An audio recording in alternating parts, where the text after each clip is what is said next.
Player acquisition is what it's all about in college football. Brian Kelly knows that as well as anyone, and he is hot on the trail here in the month of June when it starts to get mighty hot and sticky there in the bayou. We got LSU football talk with all of you, courtesy Lon Phillip Sullivan, LSU Odyssey here for the next 60 minutes. So jump on in. Don't forget to hit the like button before you do anything. You get settled. You enjoyed the talk. You might as well just get that over with. Hit the like button and then bring those comments and questions for Lon and myself. Lon, how you doing tonight? Doing great, Mark. How about you, my man? I'm good. I am good. I appreciate you doing this again. Lon and I jumped on board last week to answer your comments and questions. So if you missed that show, the news is not outdated. And the talk was fervent and exciting and interesting and intriguing and went in 15 different ways. So check out our last post and, of course, get on over to LSU Odyssey, folks. Absolutely. All right, Lon. Yeah, our first news items, an unfortunate one as it stands right now, but still, he's still in the game for LSU, and that would be wide receiver Omarion Miller out of Louisiana decommitting from the Tigers.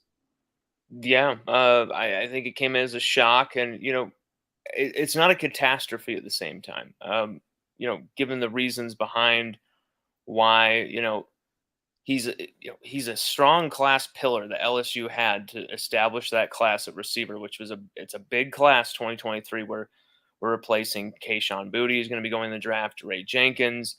Then you got Kyron Lacey, Besh, Chris Hilton Jr., Brian Thomas Jr., who are all going to be in those money years. And so you really want to have a strong 2023 receiver class. Omarion Miller is that guy to kind of first get that establishment. You lose 28 touchdowns, a guy who had 28 touchdowns the last 2 years. There are some worries, but at the same time, this is all about him wanting to be recruited by Kelly's staff. He felt like he had basically committed to Orgeron's staff way back in August 2021, and he felt like he wasn't getting the proper recruitment in the last few months, and he wants kind of a clean slate with LSU's new staff here. Folks, we could all use an hour of power in our lives. So the way you can do that is you get on over to the LSU Power Hour with Carter here, right here on YouTube. So that should be appointment watching right there with our guy Carter. What's going on tonight, man? What's going on, man? Just enjoying life. I'm glad I got the link to join in, Mark. I appreciate you. I was just sitting here patiently, and then boom, time to hang out with like two of the sharpest college football guys out there. Lon, thank you so much for being in my corner as Liverpool lost to Champions League. That was a tough weekend for our boys. I really appreciate you, man. But yeah, I was listening to what he was saying about Omarion Miller. Yeah, really, really good player, but obviously the staff is all in on Shelton Sampson. I'm sure Lon's already touched on this, and that's going to be, the guy, right? That's their guy. Mm-hmm. He's in Baton Rouge. He's a 5-star. They got Emory Jones, Clyde Edwards-Helaire. They have a walk-on receiver, Nash from Catholic High, that's on the roster as well. So it's all in on Shelton Sampson. Now they're going to need more wide receivers than that. And, Kai Prean, someone that's very interesting as far as that is concerned. But, Mark, the big story right now is the quarterbacks. And it will be because, as both of you know, and as most of your listeners know, quarterbacks commit earlier, and LSU's got a few big ones that they're after right now. Yeah, so let's transition to that. Lon, take us through the quarterback prospects, and Carter, you jump on in. You guys, you've recognized that this works best when you guys just go at it, and I just kind of kick back and soak up the knowledge. Well, I mean, you got so many coming out of the ears with 2023 with quarterback. Of course, Arch Manning and Eli Holstein. All the questions about where they're headed and all that stuff. But then you got just an absolute list. Jaden Rashada is someone I think who has a lot of potential with coming to LSU. There's a lot of interest with him. 5-star. What do you think about Rashada and with him and LSU and his recruitment there. Yeah, so he's going to take an official here in a week. You know, he's going to quite a few places. He's going to Texas A&M first, and then LSU right after that. He has LSU in his top 7. You know, obviously, you always want to be that last official visit, and he's going to be making a few more officials after this one that he's coming up to with LSU. So I still think it's a relative long shot that they land this young man.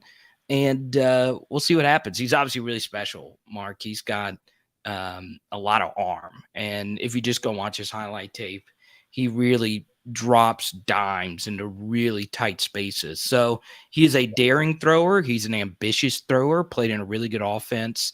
And look, Florida's after him, Miami's after him, and Cal's after him. And what's very interesting now is these conferences and these quarterbacks are getting so good, especially in the SEC, where, you know, all these schools, even the bottom half SEC schools, have not only really good quarterbacks, they have really good offensive staffs overall. So we'll see. You know, Florida is really the only other SEC school that's in the running for this guy. And, you know, Texas A&M is also in the mix here. So we'll see what happens. But for me, it's still a long shot. But I love him. I would like to see it happen. What about Dante Moore? How highly do you rate Dante Moore? I love what I see from Moore. I think we had a great, huge spring game visit with him where he's hanging out with Tyrann Mathieu, he's hanging out with Joe Burrow, he's hanging out with all those guys. He's hanging out with current Tigers. I out of MLK High up there in Detroit, I really think there was an impression made on him when they were on Notre Dame staff, Brian Kelly, now transitioning over here. He's seeing the whole package put together. Where do you see, Carter, Dante Moore possibly becoming an LSU Tiger? I feel very positive about that. I feel there's some positive movement going there.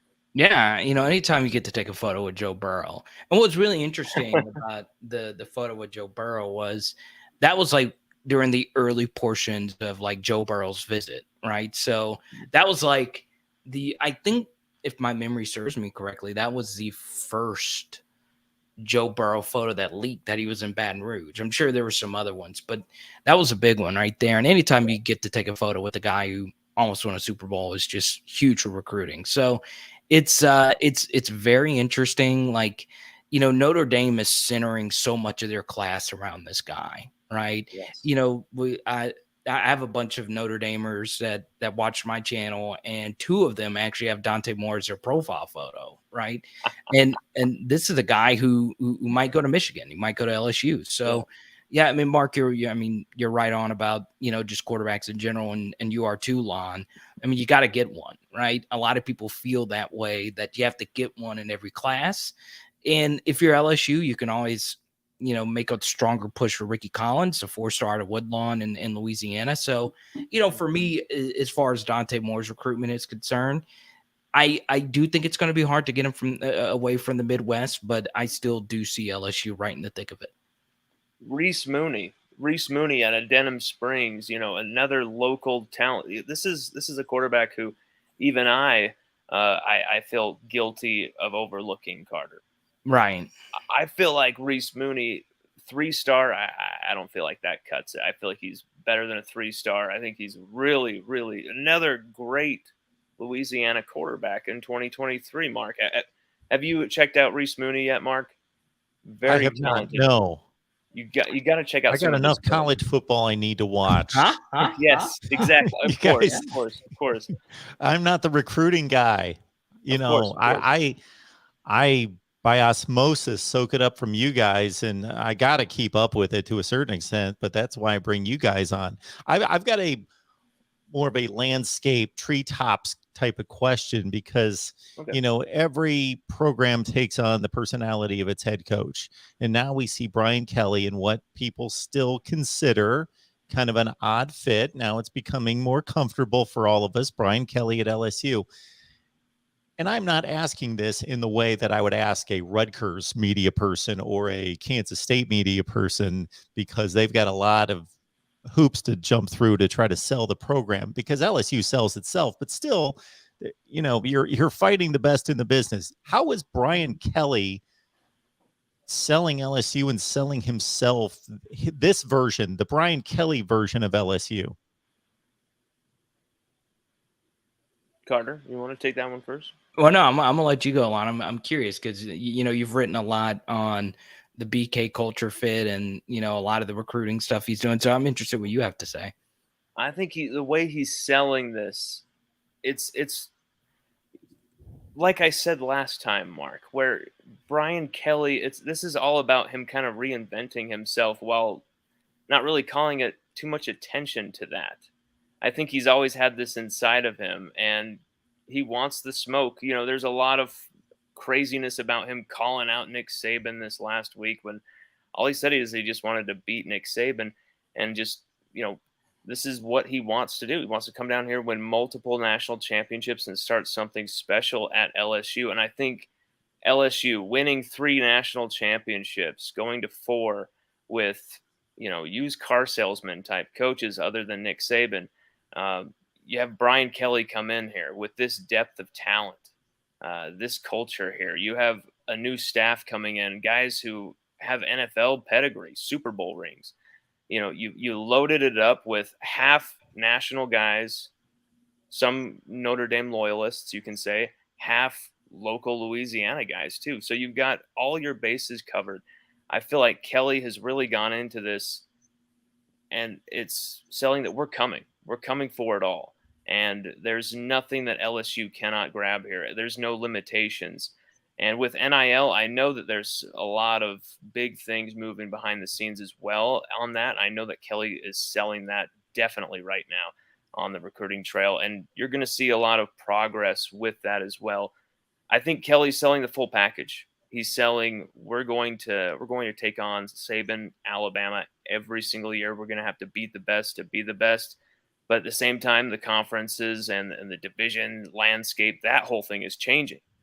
Right. We might be able to lose to Saban and still make it to the SEC title game. So there's no fear of that type of thing. I think Kelly finally has the gloves off recruiting wise, the gloves off resources wise.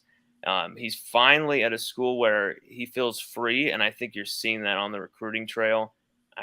It's all about maximizing potential right now, and that's what's going to really prove to be the ultimate decider in Kelly being a success recruiting wise, as well as just how he wins these football games.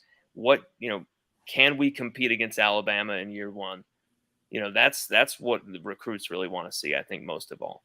Yeah. And, Mark, just from like a national, standpoint, right?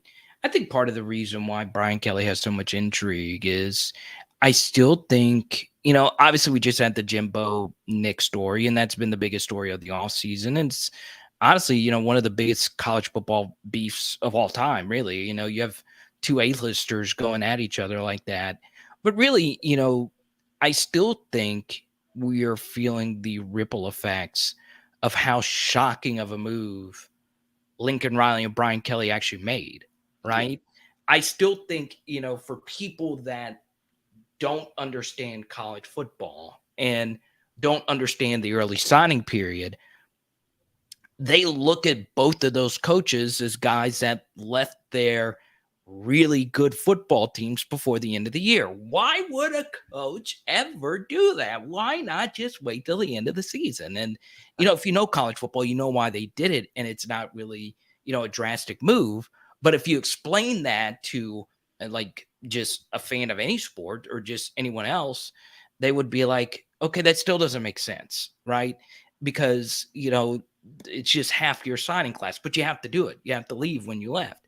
So I think part of the reason why Brian Kelly gets so much national media attention and hate is because he and Lincoln Riley, you keep hearing Lincoln Riley's name, all the time. They went from one top 20 program to another. And it's still crazy to think about that even happened.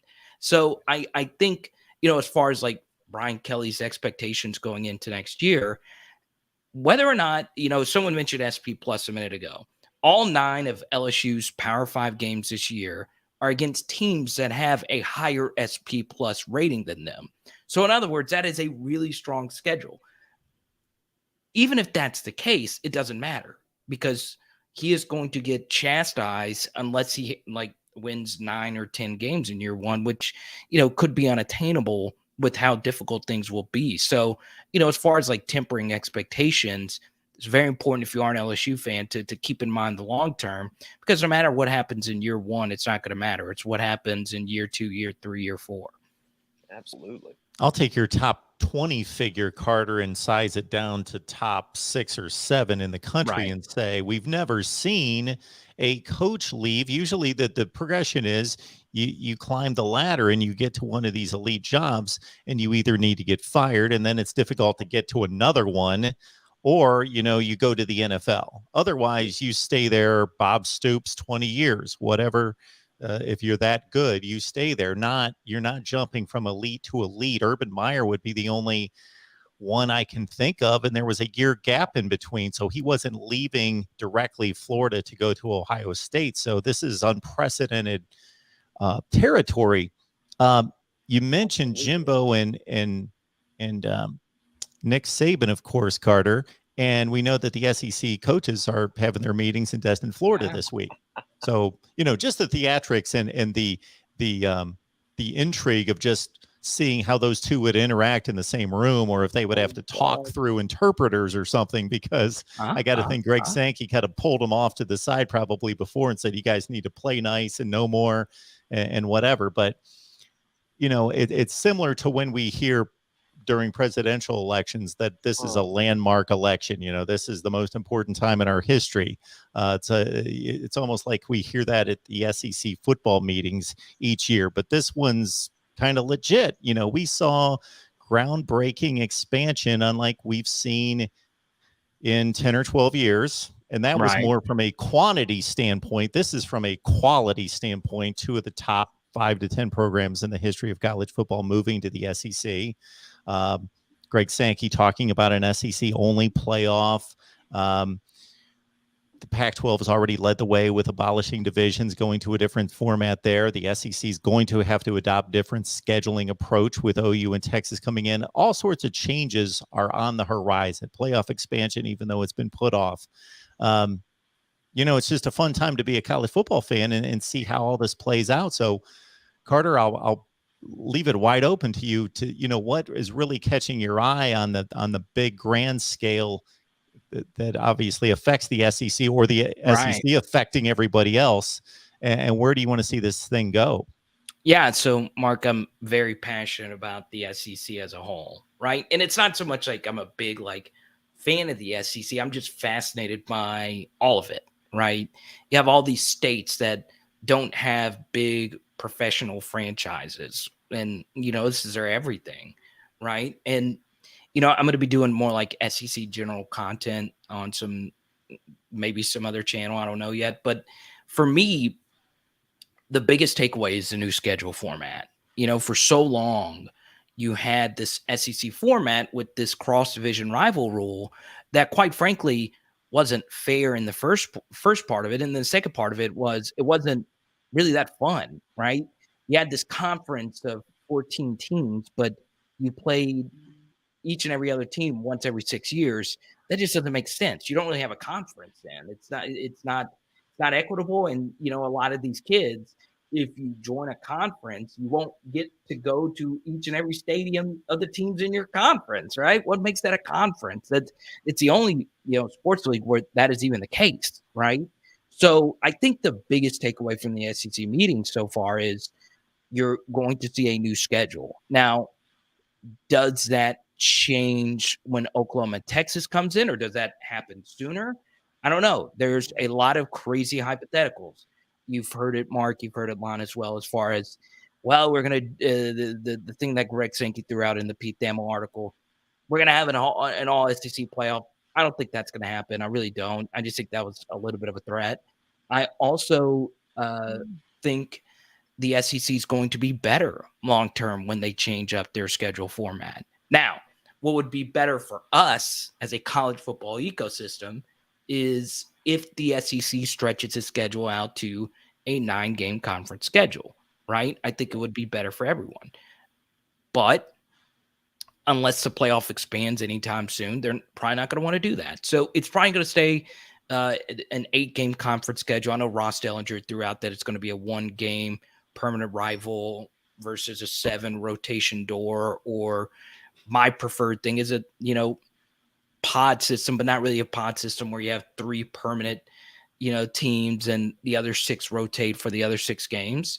I think that is huge. And I think as far as the schedule format is concerned, it'll not only make the SEC better, it'll make it, you have a lot of USC fans, you got a lot of Notre Dame fans.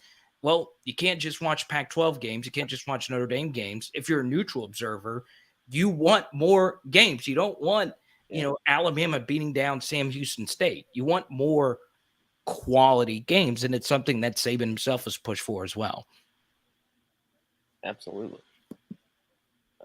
Anything there, Lon, that catches your eye in regards to what's being discussed in Destin?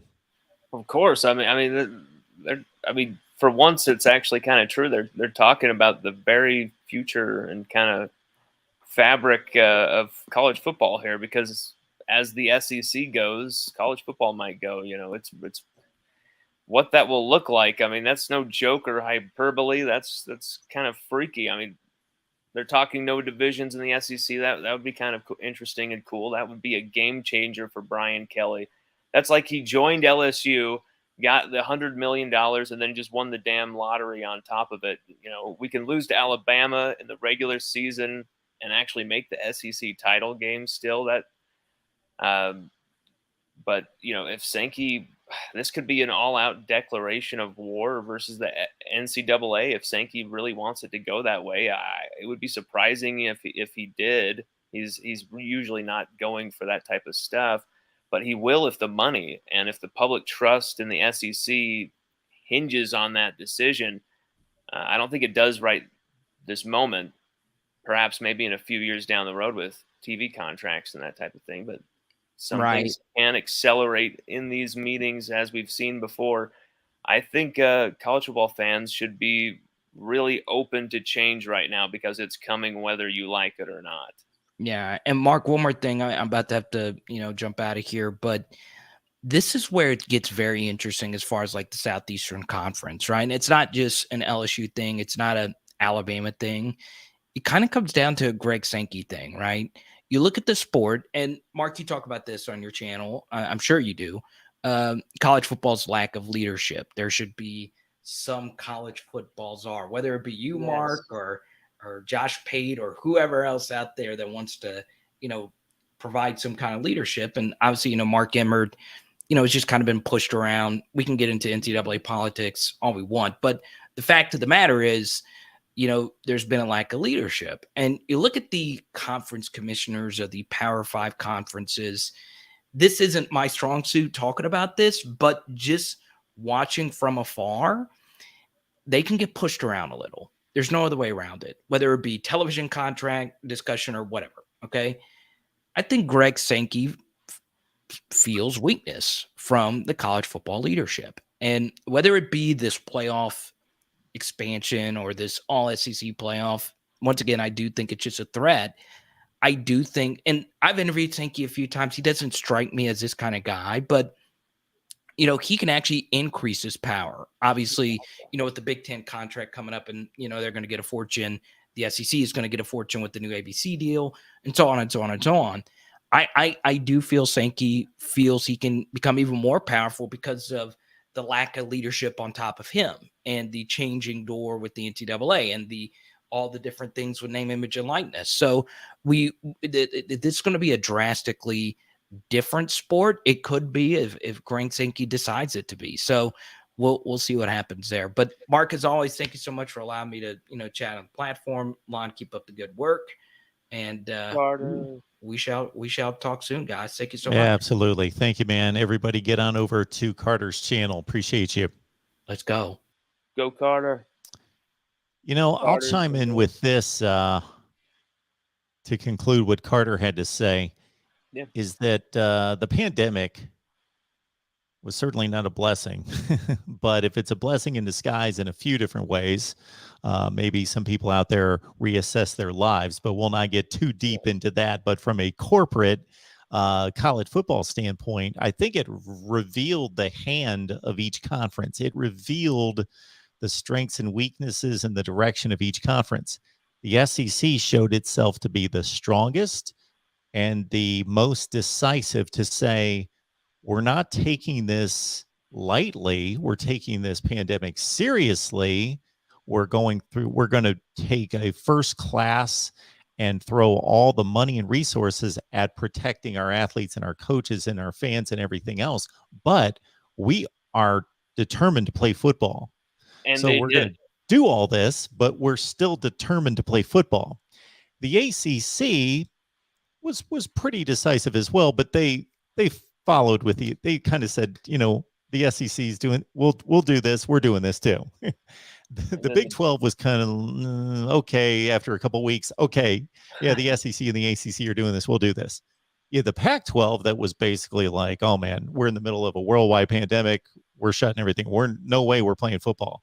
The Big 10, with all its power and for as important as football is and everything, there's a huge disconnect between the elites, the administrators, academia, and the coaches, the fans, the players. They're hardcore football. We want to play football. The academia. So they had a huge disconnect, and that's why there was more fighting in the Big 10 than anywhere. So there was a huge disconnect. And so the SEC really showed its leadership and its decisiveness in, we always know when it comes to these major issues where we're going and what we want to do. Yeah. And it's more football. And because the money is there, obviously. But, I mean, no one can argue looking back, like you just said, was there like continuous outbreaks and huge health risks because of the decision to play football from COVID, like everyone was fearing? Everyone thought the SEC were, well, maybe not everyone, I should take that back, but there was a lot of politically left of center newspapers saying that the SEC, or what's wrong with America. They're going through to play football no matter what the cost of human lives, and they're trying to make this huge thing. And it was very anticlimactic because there was no deaths. There was nothing like that at all. The season was very bizarre, insane, with all the games being rescheduled like that. The reshuffling of the schedule, so much, the postponed games, canceled games, the players that were suddenly just off the roster. As you know, LSU had more problems with that, but the SEC, for all of those issues, had always seemed consistent with the leadership. Like you said, there was such an organization. I did not feel like there was anything like that with the Pac-12. That's why you saw so many games. There was like, 4, 5, 6 games completed in the Pac-12 schedule that season. Some teams played 4 games. Yeah, exactly. Like it was insane. So, the SEC pulled it off, and they showed the model of, look what we can do. And it wasn't really even like, look what we can do during a pandemic. I believed it was like, look what we can do as an autonomous organization on our own, forging into college football's future. Maybe we're the focal point of college football, the SEC. That could be something that I could see happening, but it would be a damn shame because these traditions, the Rose Bowl, Orange Bowl, you want to see all this stuff, Fiesta Bowl, you want to see all this stuff a part of college football's fabric, and you want to see the SEC be a part of that, and you want to see everybody duking it out. Whether that's 2014 where Ohio State upsets Alabama, everyone's saying, oh, SEC's killing the Big Ten. That was an outlier game right there. We want to see that, just because, of course, the SEC has been dominant, but I feel like we have to spread around the talent here. We can't get way too top heavy at the SEC level and make it just all SEC or nothing. As much as I'm pro SEC, I'm pro college football as a whole. I don't want to see a huge breakup, and I don't know. I kind of worried where we're going a little, Mark. Kind of have some trepidation. Yeah, so what Greg Sankey, I'm not going to call it proposed because he didn't propose it, but he said this is one of, I think he used the the number 40 models we're looking at for different scheduling and playoff situations. And he did say SEC only. So this is how I see it. I don't think Greg Sankey wants to go there. I don't think he wants to break up college football. The SEC is in such a great position, but it's much like the New York Yankees making $1 billion and these, teams from Pittsburgh and Kansas City in these tiny markets not making so much. Well, the New York Yankees need somebody to play. Yes. They can't just play the Boston Red Sox every weekend. They need somebody they need a league, a healthy league. So college football is at its best when you got USC, when you got Oregon, when you've got the far reaches of Nebraska and elsewhere strong as well, in addition to the SEC. Sure, the SEC Greg Sankey wants that still to be the best conference, but if it becomes a regional business, I don't think he wants that. So when he throws out this SEC only, I don't think I don't want to say he's not serious, but I don't think that's his desire. I think if this would become some kind of huge stalemate where they can't figure out a playoff, and that was a last resort 5 years from now, Lon, we all know our favorite regional grocery stores or regional restaurant chains that are great. They're not national and they make a ton of money, but they're only in the South or they're only on the West Coast or whatever. And that's what the SEC would be. Now, they would still make hundreds of millions of dollars every year, but that would not be good for the sport. It wouldn't be the same. You're right. It wouldn't be the same.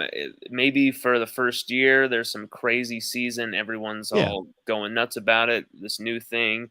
But this novelty would die.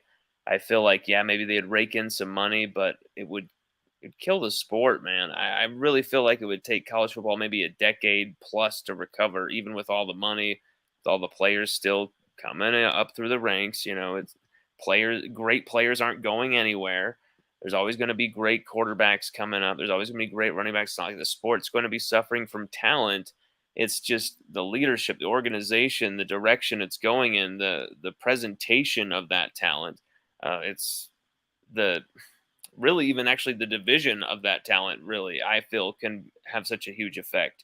When none of these small schools can even represent themselves, they're getting picked off in the portal like free agency. I think when it becomes way too lopsided as well, which I don't think we're there completely yet, but if we keep ratcheting up the direction we're going in, we're going to hit that area where there's just absolutely parity isn't even a word anymore. I don't know, Mark. I don't want to see SEC and nothing. That's really not what I want to see with college football. I want to see everybody all together. So in addition to delivering top-notch content and discussion here, we want to accomplish this as well. We want to get people on over to LSU Odyssey. And then Lon also has his LSU Odyssey YouTube channel here as well. So you can type that right into the search bar right here on YouTube. You're already on YouTube. Just put in LSU Odyssey. Check out Lon's videos there. And again, it's lsuodyssey.com. You see it right there in the banner. We're also looking to get our LSU channel here, the Voice of College Football, built up. Thanks to Lon, thanks to Carter. And so, get on over there. You might be watching on our LSU channel right now. We're simulcasting on the main channel, on the LSU channel. So please subscribe right there as well. Hell yeah. Thank you, Mark. Thank you. Appreciate it, Lon. Anything? Well, we've got a super chat. We want to recognize this. We got our guy Falcon Rex who says NIL levels the playing field and turf. So this is a bit of an inside joke here, Lon, because our guy Falcon Rex was amused by a comment that came in. This was several months ago about somebody blaming, one of our callers blamed the turf for one of his team's losses, that there was bad turf. And so Falcon Rex puts a spin on the turf comments all the time. So NIL levels the playing field. So there we go. Lon, anything else is there anything else we missed? Anything you wanted to hit on that we didn't get to? Well, I mean, LSU have a ton of players coming in. Ton of visits coming up here. Yes. June 3rd, we already covered up with Christian Gray, but there's going to be Kendrick Gilbert, defensive end. Gilbert, this is a 2023 defensive end that's 6'5", 250. And Kane and Kelly love how he moves at his size. That's what he has said and have made it very clear that they want him. He's got a long history with Kelly at Notre Dame, history with Jamar Kane. Kendrick Gilbert visiting June 3rd, an official visit. Jaden Wayne, another defensive end, June 10th, an official visit. I think he's ranked the 3rd defensive end in America, 5-star. This kid plays 3 different positions, Mark. Scary athleticism, some pretty good length here. 8 games, 44 tackles, 16 tackles for loss, 9 sacks. Really, and then he also played on offense, had 18 catches, 269 yards, 5 touchdowns. Jaden Wayne has some really interesting versatility there that I think he's going to show as an edge rusher at the collegiate level. Jamar Kane's been all over his recruitment. Tackett Curtis, he continues to be recruited heavily, Mark. This is another scoop of ours. We have posted on LSUOdyssey.com where, even though Ohio State's Jim Knowles is continuing to visit Manny High like crazy, LSU are right there in the fight. They've been calling Tackett. One day it was Brian Kelly calling Tackett. Next day it was Matt House, the defensive coordinator. And the next day it was Brian Polian. So they're really trying to cover their bases and trying to really make sure he understands how deeply they're going for him here. Shelton Sampson Jr., this is someone that, Carter brought up as well. This 932 yards, 8 touchdowns last year. Led Catholic High to that state title. LSU were able to get him there for the spring game. And he was able to hang out with, Justin Jefferson, Jamar Chase, but still he has a Florida State official set up, and he has a top 5 that's A&M, Bama, I think it's Michigan, and Florida State alongside LSU. But everybody is really after him. His contested catch abilities really ridiculous, and he's got plenty of pace after the catch as well. Strong route runner, but I really feel it's going to be another dogfight between LSU and Alabama for another top Louisiana receiver. Derek Williams, another safety out of Westgate, who just this young man is high on the priority list, Mark. We have to get him back on campus for a visit. Zalance Hurd, offensive lineman who played alongside Will Campbell at Neville. He really set A.J. Allen free for some rushing records last year. He's someone that Brad Davis is looking for to be one of the big players for offensive line class of 2023. We loaded up big on offensive linemen in 2022. It's not the biggest need in 2023, which is more receiver and DB. But we still want to get, Zalance Hurd, Tyree Adams, offensive lineman. Desmond Ricks out of the 2024 class out of IMG. This is a 5-star, Mark, visiting unofficially on June 2nd. Big time to get, Robert Steeples to get that visit from Desmond Ricks. There's a Malik Benson, someone who could help LSU this year, a receiver out of Hutchinson Community College in Kansas. 11 touchdowns, 1,200 plus yards, 43 catches last year. Oregon, Tennessee, Alabama, Georgia, all pushing for him. June 3rd, he visits LSU, but then he goes to Alabama on the 10th, Georgia on the 17th, and I believe Tennessee on the 15th, I think so. But, he's someone that we're looking to use one of the final spots in our class from 2022 on Malik Benson potentially. Great stuff from Lon Phillips Sullivan, LSU Odyssey. Get on over there, folks. Listen up, LSU Odyssey. Get on over there. Right here on YouTube, LSUOdyssey.com. Lon, we appreciate you doing this. And there will be more to talk about here in the next few weeks as we maybe get some results out of some of these official visits.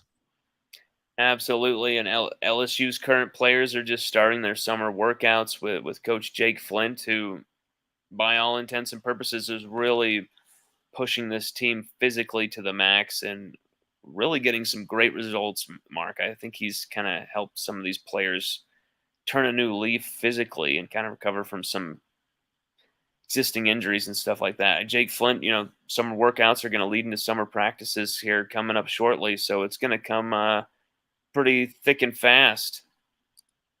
Exploring with Ben, always appreciate you reminding everyone to use the Amazon link in the description section to help grow the business. It's the same shopping experience, doesn't cost you a penny. You might as well use the link that we provide when you shop on Amazon. And again, LSU Odyssey with Lon.